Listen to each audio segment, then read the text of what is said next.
Assalamualaikum warahmatullahi wabarakatuh. Salam budaya, rahayu rahayu. Jadi untuk pembahasan kali ini saya akan menceritakan kisah-kisah horor yang terjadi di kampung teman saya. Dan ini benar-benar kisah nyata. Teman saya itu menceritakan kepada saya kemarin, itu mengatakan bahwa ibunya mengalami kejadian-kejadian yang di luar logika atau di luar nalar bagi orang yang tidak percaya. Jadi saya pribadi percaya bahwa kita hidup di dunia ini, hidup di dunia nyata dan dunia kasat mata. Seperti ini kisah yang dialami ibu teman saya ketika di rumah itu sendirian karena anak-anaknya lagi keluar kota. Pada sore hari, seperti kebiasaan ibu-ibu yang ada di desa, yang ada di Jawa tersebut, selesai masak itu mau kasih makan kambing, dan terlihat kambingnya itu lagi hamil dan mau melahirkan. Tapi kambingnya tersebut kejang-kejang. Jadi si ibu tersebut karena kondisi saat itu di desa itu di bawah lereng gunung, tempatnya sangat sepi dan juga agak jauh dari tetangga, si ibu teman saya itu panik, bingung gimana caranya supaya kambingnya yang sakit, mendadak sakit itu supaya sembuh. Karena panik akhirnya masuk ke dalam rumah. Ibu teman saya itu mendapat panggilan telepon, panggilan masuk, kemudian diangkat, dan si penelpon itu menggunakan bahasa Jawa yang sangat halus. "Bu, pripun kabare?" Terus dijawab, "Alhamdulillah baik." Terus kemudian dengan tutur kata yang lemah lembut, si penelpon tersebut sesosok wanita, ya, sosok wanita mengatakan, "Bu, kalau kambingnya sakit tolong dicarikan daun-daunan ini seperti itu." Dan kemudian si penelpon tersebut menutup teleponnya. Jadi si ibu itu juga tidak tahu dari mana nomor itu tahu kalau kambing si ibu teman saya itu sakit. Jadi ibu itu juga sudah tidak mau mikir panjang karena pada waktu itu si ibu itu kepanikan, ya, panik. Akhirnya disarankan si penelpon tersebut mencari dedaunan yang ada di dekat rumahnya tersebut, kemudian dikasihkan ke kambing tersebut. Dan kemudian setelah 1 jam kemudian kambing tersebut sehat, bugar, dan bisa berdiri dan makan rambanan atau rumput seperti biasanya dan normal. Jadi itu juga ibu sudah tidak memikirkan dari mana telepon itu asal muasalnya, tiba-tiba mengetahui kalau kambing ibu teman saya itu sakit dan terkapar atau sekarat seperti itu. Jadi singkat cerita, keesokan harinya ketika mau berangkat ke ladang, si ibu itu mengasih makanan sisa yang kemarin, dan ibu itu sangat kaget. Kambing yang mau melahirkan itu sudah kempes, ya. Jadi kejadian ini seperti bayi yang hilang yang ada di salah satu desa yang ada di Kecamatan Sawu, Ponorogo, ya, seperti itu. Kisahnya hampir mirip seperti itu. Dan si ibu itu juga panik, bener-bener kambing itu juga di dalam kandang tersebut juga tidak ada keanehan atau tidak ada ceceran bekas melahirkan tersebut, tapi perut si kambing tersebut bener-bener kempes dan itu bener-bener hamil. Kemudian anaknya yang lagi keluar kota bersama rombongan itu datang, terus kemudian dia menceritakan kepada anaknya. Apakah anaknya telepon? Anaknya bilang tidak ada yang telepon, seperti itu. Dan kemudian si ibu itu menceritakan seperti kejadian ketika ditelepon oleh orang misterius tersebut dan mengetahui kalau kambing ibu tersebut itu sakit, kemudian diceritakan kepada anaknya. Kemudian anaknya itu bergegas memeriksa HP si ibunya tersebut dan ternyata tidak ada panggilan masuk sama sekali. Kejadian nyata, ya, terjadi di Jawa yang dialami oleh ibu teman saya. Setelah kejadian itu, ceritanya ada rombongan dari salah satu SMA yang ada di Jawa. Mohon maaf saya tidak menyebutkan nama sekolahnya. Jadi ada beberapa anak siswa itu jalan-jalan ke desa teman saya tersebut.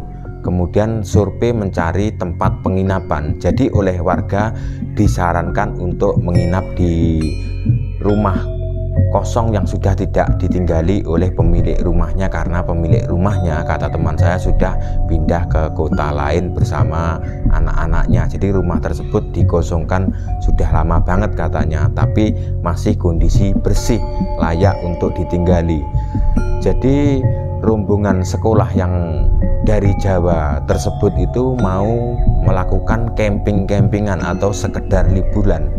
Jadi kejadian itu sudah sekitar hampir 1 bulan yang lalu. Jadi rombongan sekolah tersebut mau melakukan camping atau kemah-kemahan yang di atas desa teman saya. Kondisinya yang tidak layak karena sering hujan. Rencananya waktu melakukan camping itu di siang hari, tapi malamnya itu bersama rombongan itu mau menginap di rumah warga yang kosong tersebut. Jadi singkat cerita, itu yang sudah survei tersebut itu atau ketua kelompok dalam sekolahan tersebut itu kembali lagi ke sekolahan mengabari teman-temannya. Jadi seminggu kemudian rombongan itu datang ke kampung tersebut. Jadi sama warga atau sama kerabat terdekat yang pemilik rumah tersebut, rumah itu juga sudah dibersihkan ya, sudah siap untuk ditinggali oleh kelompok yang mau melakukan camping-campingan tersebut. Jadi singkat cerita, ketika rombongan datang itu sudah mendapat firasat buruk atau sudah pertanda, atau bahasa Jawanya sudah mendapat, kalau mendapat pertanda seperti itu kalau bisa ya jangan dilanjutkan. Jadi pertandanya itu ada 2 ular kobra Jawa itu di teras rumah tersebut ya, itu 2 menghadap keluar menyambut rombongan anak-anak sekolah yang mau camping-campingan tersebut.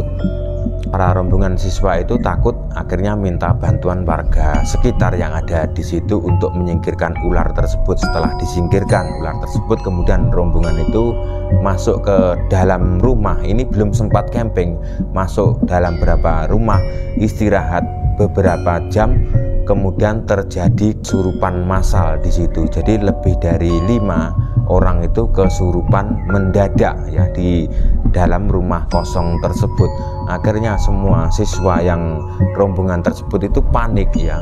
Jadi akhirnya ada beberapa siswa yang di situ juga sudah mengetahui tentang yang namanya mengobati kesurupan, dan dananya itu akhirnya sembuh juga berkat bantuan dari beberapa warga desa tersebut.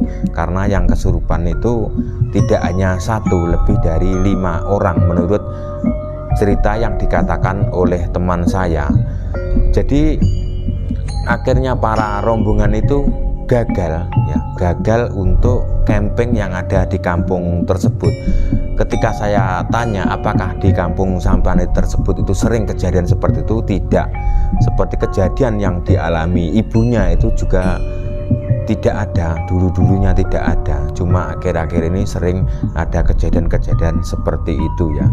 Jadi mungkin teman-teman yang menggunakan logika atau anak-anak zaman sekarang mungkin tidak akan percaya yang namanya mistis seperti itu. Jadi boleh percaya dan boleh tidak percaya, itu silahkan, itu hak Anda, menjadi hak pribadi Anda masing-masing ya.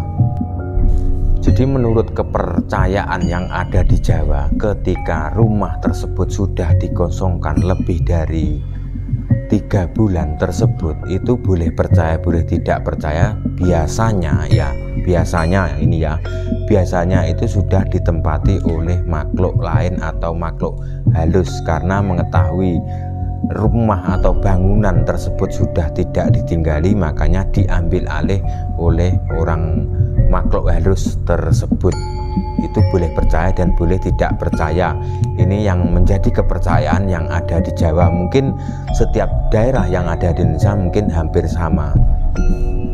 Rombongan dari sekolah tersebut itu memilih di tempat kampung teman saya itu karena melihat pemandangannya di atas kampung, di perbukitan tersebut ada pemandangan yang indah, yang luar biasa. Makanya para rombongan tersebut memilih camping di tempat teman saya tersebut. Jadi campingnya itu siang hari, malamnya rencananya mau menginap di rumah salah satu punya warga yang sudah tidak ditinggali tersebut.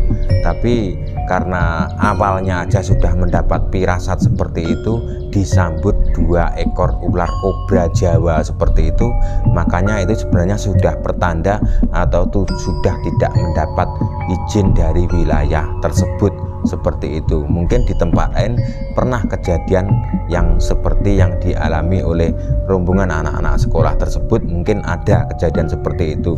Dan saya percaya, jadi kejadian-kejadian seperti itu tidak hanya terjadi di kampung teman saya, itu di tempat-tempat lain di Pulau Jawa itu juga banyak sekali kejadian-kejadian mistis seperti tidak memesan kendaraan motor dari dealer, didatangkan dari dealer dan sudah dibayar cash, diantar sampai ke rumah. Seperti itu juga ada di Jawa seperti itu. Seperti saya pernah membuat video tukang penjual ayam mendapat pesanan ke salah satu warga kampung gaib tersebut, itu juga ada, itu kisah nyata ini. Jadi kejadian-kejadian seperti itu ada di Jawa, dan juga di Ponorogo juga ada di salah satu punden atau menyebutnya orang-orang warga tersebut Danyangan yang namanya itu Klampes Ireng, itu tidak jauh dari alun-alun Ponorogo. Jadi di setiap bulan tertentu dulu itu sering nanggap wayang pagelaran, wayang kulit seperti itu. Dan juga ada salah satu teman dari Sawo Ponorogo yang pernah mengantar rombongan wayang kulit tersebut datang ke Klampes Ireng. Jadi tahu-tahu besok paginya tahu-tahu sudah di tengah sawah atau sudah di pinggir hutan tersebut. Jadi banyak sekali kejadian-kejadian itu di Jawa, di Ponorogo, dan juga di kabupaten yang ada di Pulau Jawa. Kejadian-kejadian mistis itu ada seperti itu tanpa kita sadari, ya, seperti itu.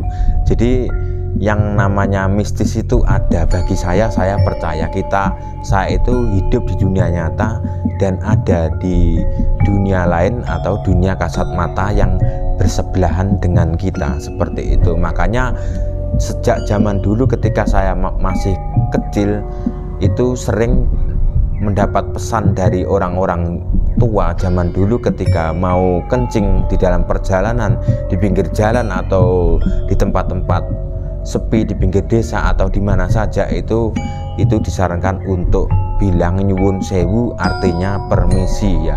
Jadi takutnya di lokasi tersebut juga ada perkampungan penduduk makhluk gaib atau tempat nongkrongnya makhluk-makhluk gaib tersebut, karena dunia kita itu dunia yang nyata dan dunia mereka dunia yang kasat mata yang tidak bisa kita tembus dengan mata normal, harus menggunakan mata batin. Itu pun hanya orang-orang tertentu yang bisa melakukan seperti itu. Makanya orang-orang Jawa zaman dulu selalu berpesan kalau istirahat di tempat sepi, tempat tertentu itu harus permisi atau bilang nyuwun sewu, seperti itu. Bagi orang-orang zaman sekarang tidak akan percaya seperti itu. Jadi banyak sekali generasi muda zaman sekarang itu tidak mempercayai dengan hal-hal seperti itu. Tapi kalau sudah kejadian mereka baru percaya, ya.